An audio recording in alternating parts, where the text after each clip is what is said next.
लग्नाची कथा भाग 6. सुधा फावल्या वेळात सोशल वर्क करत होत्या. त्यातून त्यांना आनंद मिळत असे. आता उद्यापासून आपलं काम सुरू करायचं असा विचार त्यांच्या मनात सुरू होता. पण नको, आकांक्षा आणि विहान गावावरून येईपर्यंत जरा ते काम बाजूलाच राहू द्यावं असं त्यांचं मन त्यांना सांगत होतं. आणि हो, मला आकांक्षासोबत पण जरा बोलायचं आहे, ते आपल्या मनात कसला तरी विचार करत बेडवर पडल्या पडल्या बोलत होत्या. भाग 5 वरून आता पुढे. विहान बेडवर पडून मोबाईलवर टाइमपास करत होता. अचानक त्याचं लक्ष अन्वीच्या फोटोवर गेलं. कुठे गेली असेल ती? का ती अशी वागली असेल? तिला कुणी आवडत होतं तर मला एकदा बोलली असती तर मीच लग्नाला नकार दिला असता, पण तिच्यावर अशी ही वाईट वेळ येऊ दिली नसती. उलट मी तिला मदतच केली असती. अन्वी, का अशी वागलीस माझ्याशी? मनातलं का नाही बोललीस? विहान अस्वस्थ होत आपल्या मनाशी बोलत होता. अचानक त्याच्या मनात काहीतरी विचार आला. तसा तो ताडकन उठला. गाडीची चावी घेऊन घरातून बाहेर पडला. इकडे तनू आणि आकांक्षा मस्त झोपल्या होत्या आणि सुधा पण त्यांच्या रूममध्ये आराम करत होत्या. आत्याबाई तर त्यांच्याच दुनियेत मशगूल असायच्या. राज पण कुठेतरी त्याच्या मित्राकडे गेला होता. ऐकून काय, तर दुपारच्या वेळी सरनायकांच्या बंगल्यात शांतता पसरली होती. रखमा आणि राम काहीतरी काम करत होते, पण ते दोघे पण त्यांचं काम शांतपणे करत होते. रामराव ऑफिसमध्ये आले तसा संपूर्ण स्टाफ उठून त्यांना ग्रीट करत होता. त्यांनी पण हसून सर्वांना अभिवादन केलं आणि ते त्यांच्या केबिनमध्ये गेलेत. थोड्याच वेळात पिऊन त्यांच्यासाठी कॉफी घेऊन आला. रामराव कामाचा आढावा घेत कॉफीचा एक सिप घेत होते. तितक्यात मे आय कम इन सर म्हणत रोहन दरवाजात उभा होता. अरे ये ना, रोहन रामराव हसून म्हणाले. दोघे बराच वेळ कामासंदर्भात चर्चा करत होते.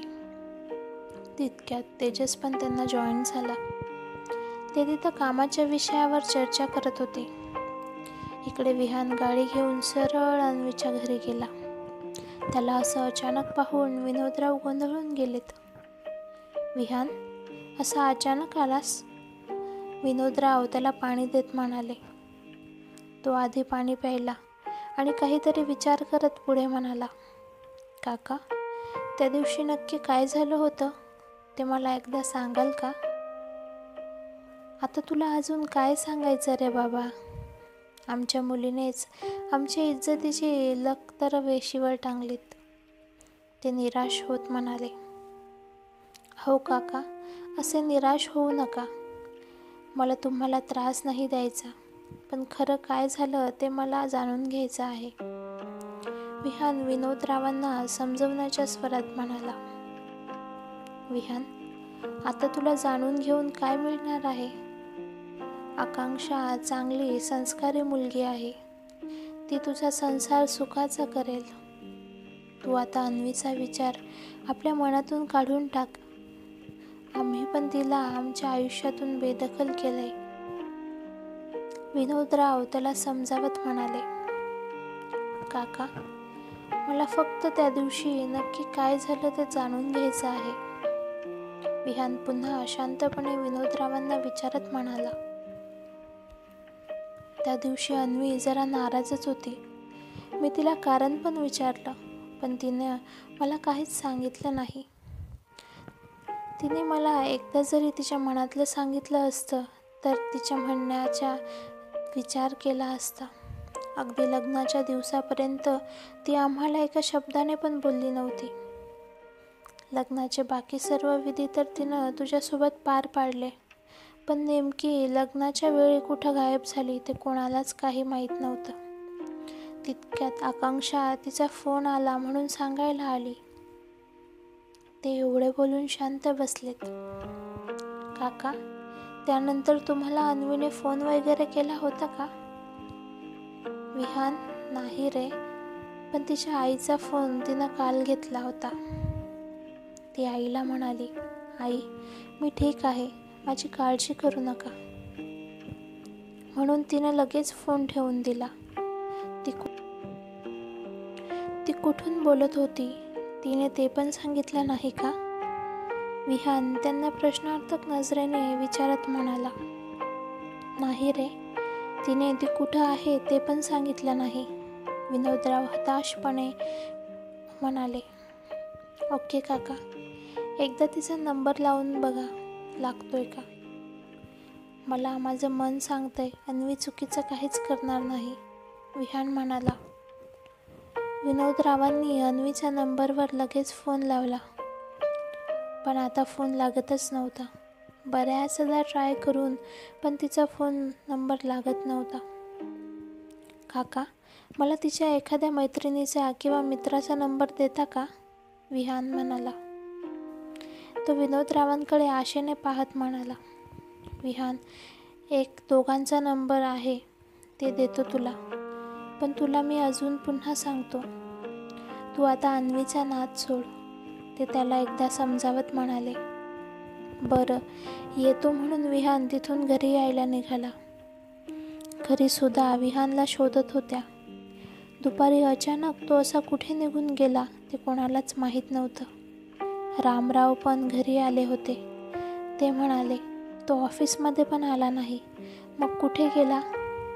सुधांनी त्याच्या मित्रांना पण फोन केले, पण तो तिकडे पण नव्हता. सर्वजण काळजीत पडले होते. आकांक्षा पण नाही म्हटलं तरी चिंतेत होतीच. कसाही असला तरी तो तिचा नवरा होता, त्यामुळे तिच्या चेहऱ्यावर पण टेन्शन होतं.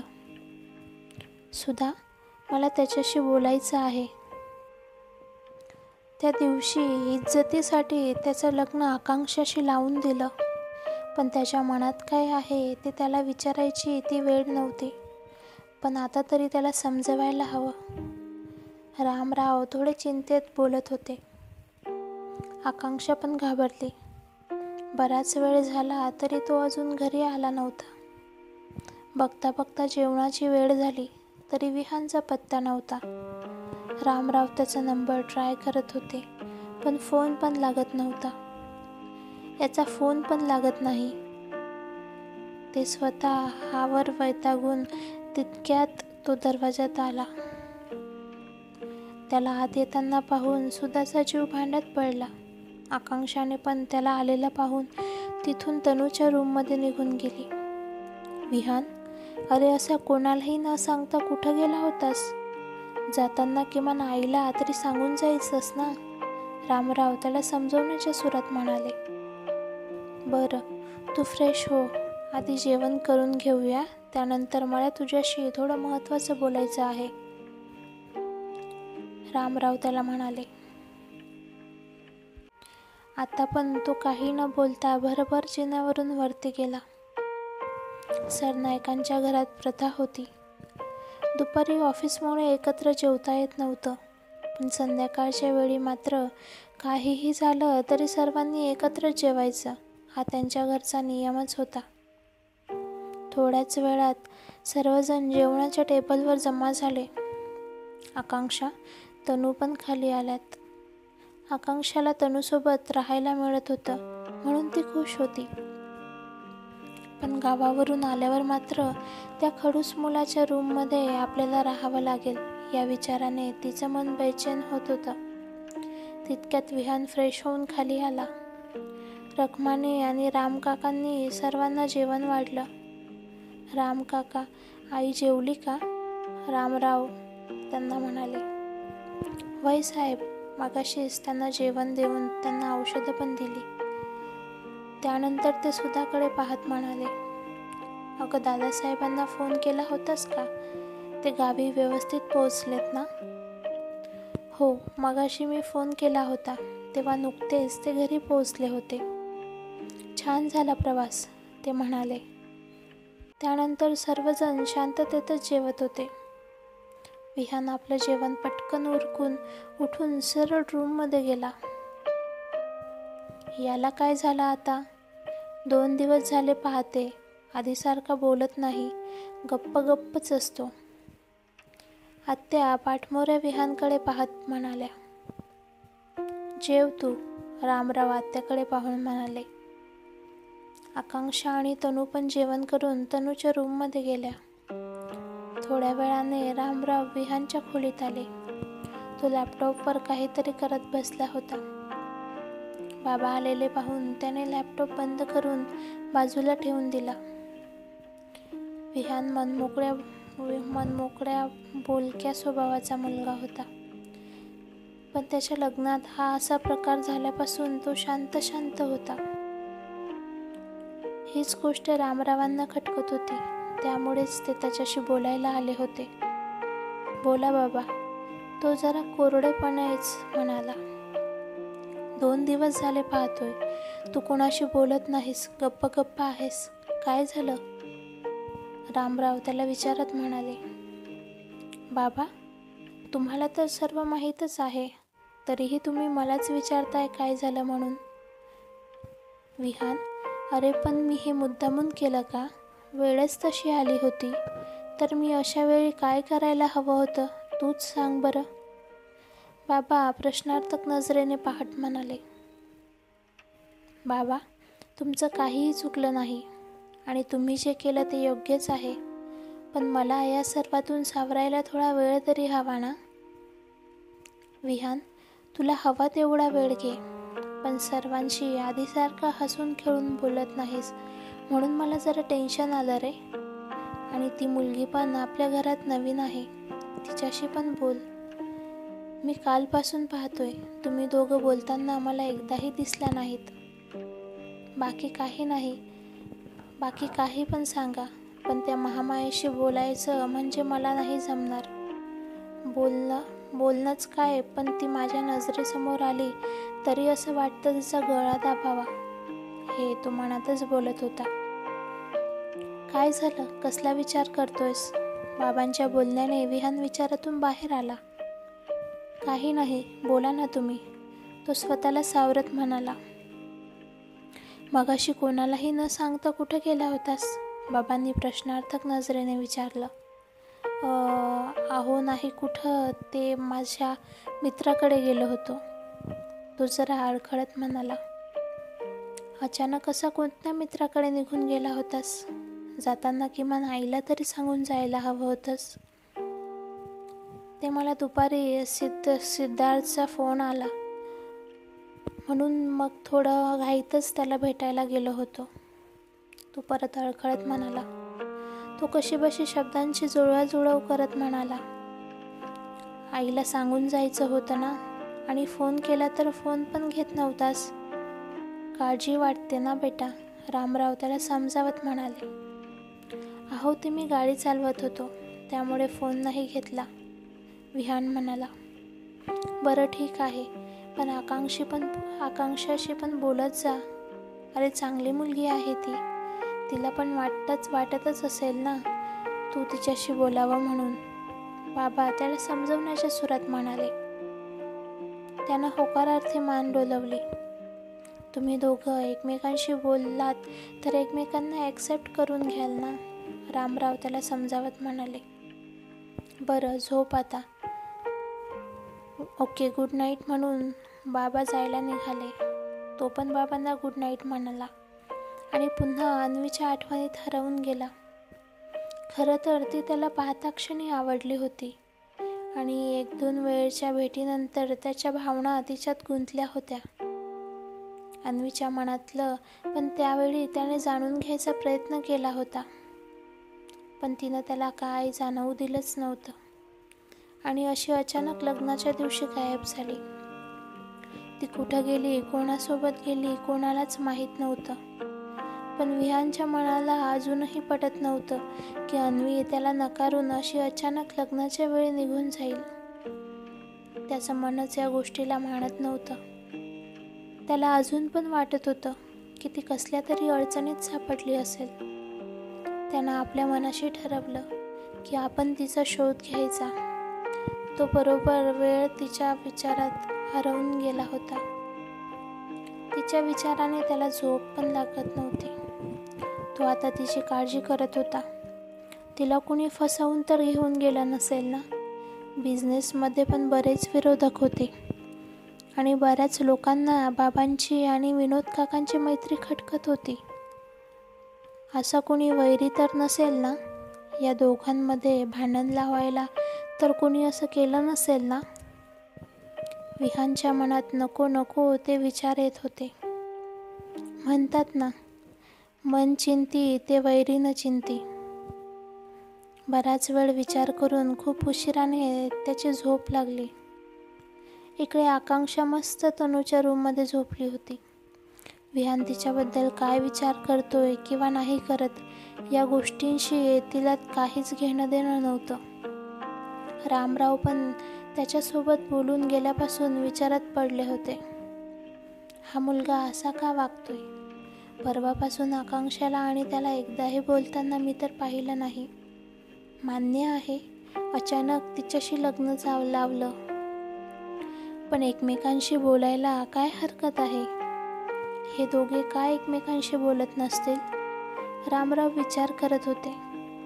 सुधा तर गाढ झोपी गेल्या होत्या. दुसऱ्या दिवशी सकाळी आकांक्षा लवकर उठली.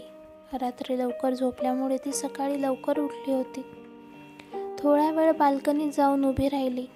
बाल्कनीत उभी राहून सकाळची प्रसन्न वातावरण अनुभवत होती.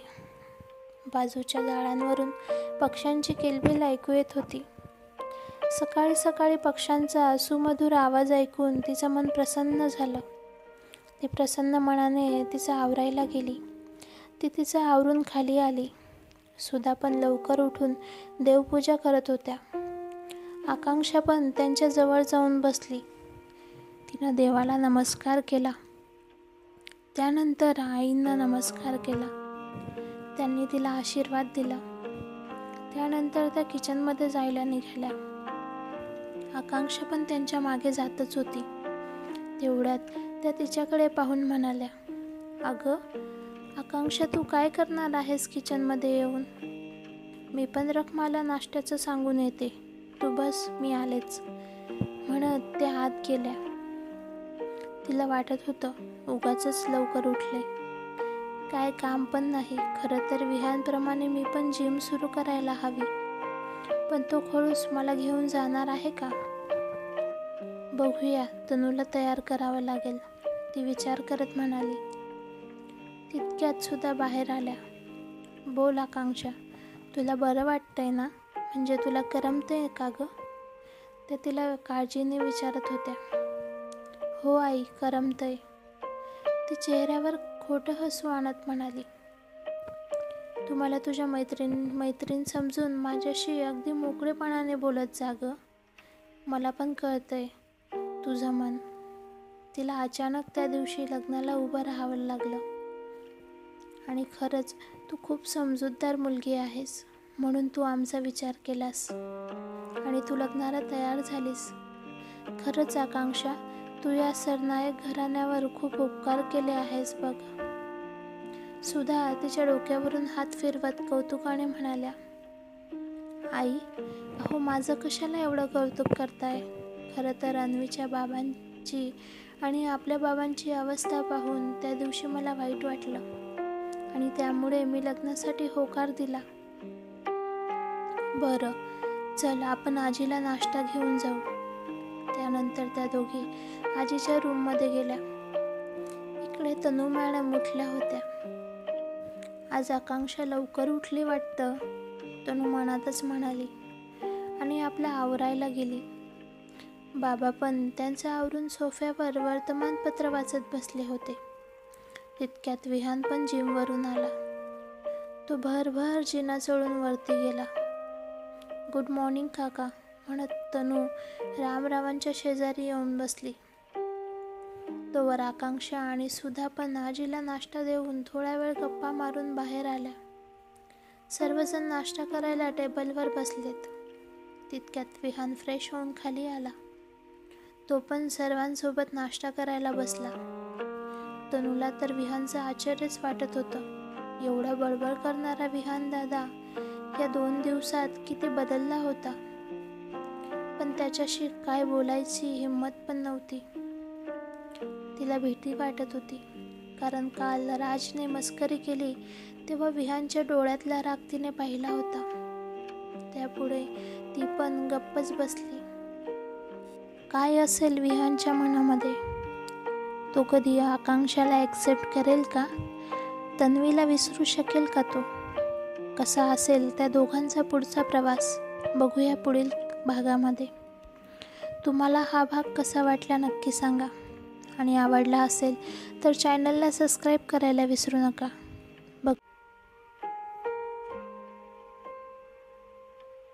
बघत रहा बिंदास girl Marathi stories. Thanks for watching. Please like, share and subscribe.